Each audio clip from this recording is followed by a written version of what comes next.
حافظ ابن کثیر بہت عقیدے والے ہیں. اسی طرح یہ روایت بھی میں نے زندگی میں پہلی بار شیخ الحدیث صاحب اور مفتی صاحب تفسیر ابن کثیر میں پڑھی، پھر میں نے اصل کتاب نکالی. وہ بخاری شریف کی، مسلم شریف کی حدیث جو کثرت کے ساتھ آئی ہے. جب آقا لوگوں کی تو آپ جوش میں آ کے فرمانے لگے سلونی اما شئتم، آج پوچھ لو مجھ سے جو پوچھنا ہے، سلونی اما شئتم. تو ایک شخص کھڑا ہوا، اس نے کہا پھر آج دریائے علم جوش میں ہے. تو لوگ اس کو کہتے تھے یہ حرام زادہ ہے، یعنی یہ حلالی نہیں ہے، لوگ اس کو تانا دیتے. تو اس نے کہا میں اپنا مسئلہ ہی حل کرا لوں. اس نے پوچھا بھئی یا رسول اللہ من ابھی بتائیں میرا باپ کون ہے، اصل میں کس کا نطفہ ہوں؟ فرمایا ابو کا حذافہ، تم حذافہ کے بیٹے ہو. ایک اور شخص کھڑا ہوا، حضور پوچھتے تھے سلونی اما شئتم، آج پوچھ لو مجھ سے جو پوچھنا ہے. ایک اور کھڑا ہوا، اس نے کہا میرا باپ کون ہے؟ آپ نے فرمایا ابو کا سالم مولا شیبہ، شیبہ کا آزاد کردہ غلام سالم، اس کے بیٹے ہو.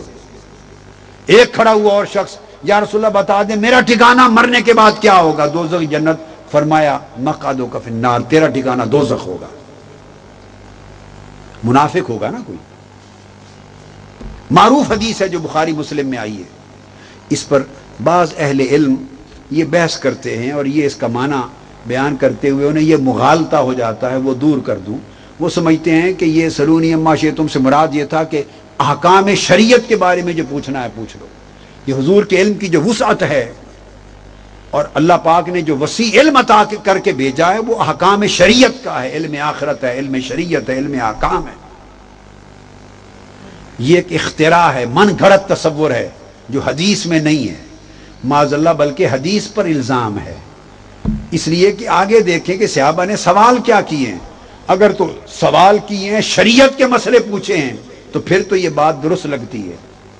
وہ تو پوچھ رہے ہیں کہ میں نطفہ کس کا ہوں، کوئی پوچھ رہا ہے میرا اصل باپ کون ہے، کوئی پوچھ رہا ہے مرنے کے بعد ٹھکانہ کیا ہوگا. یہ احکام شریعت پوچھے جا رہے ہیں. اگر آقا علیہ السلام کا فرمانا سلونی اما شئتم احکام شریعت سے متعلق ہوتا تو آپ اس کو وہیں روک دیتے. مجھے کیا پتا کہ تمہاری ماں نے تمہیں حرام طریقے سے لیا یا حلال طریقے سے، یہ تو علم غیب کی بات ہے، مجھے کیا پتا. دوسرے کو بھی کہہ دیتے یہ تو غیب کا مسئلہ ہے، مجھے کیا پتا. مرنے کے بعد تم کیا پتا کہ موت سے پہلے تم مومن ہو جاؤ یا کافر ہو جاؤ یا کیا رہو، مجھے کیا پتا.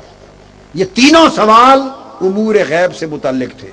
آقا علیہ السلام انٹرٹین ہی نہ کرتے، رد کر دیتے. تینوں انٹرٹین کیے. اس کا مطلب یہ ہوا کہ جب فرما رہے تھے سلونی اما شئتم، وہ احکام شریعت کے لیے نہیں تھا، وہ مراد یہ تھی کہ ازل سے ابد تک جو سوال کرنا چاہو اور آج جو پوچھنا چاہو میں تمہیں بتا دیتا ہوں.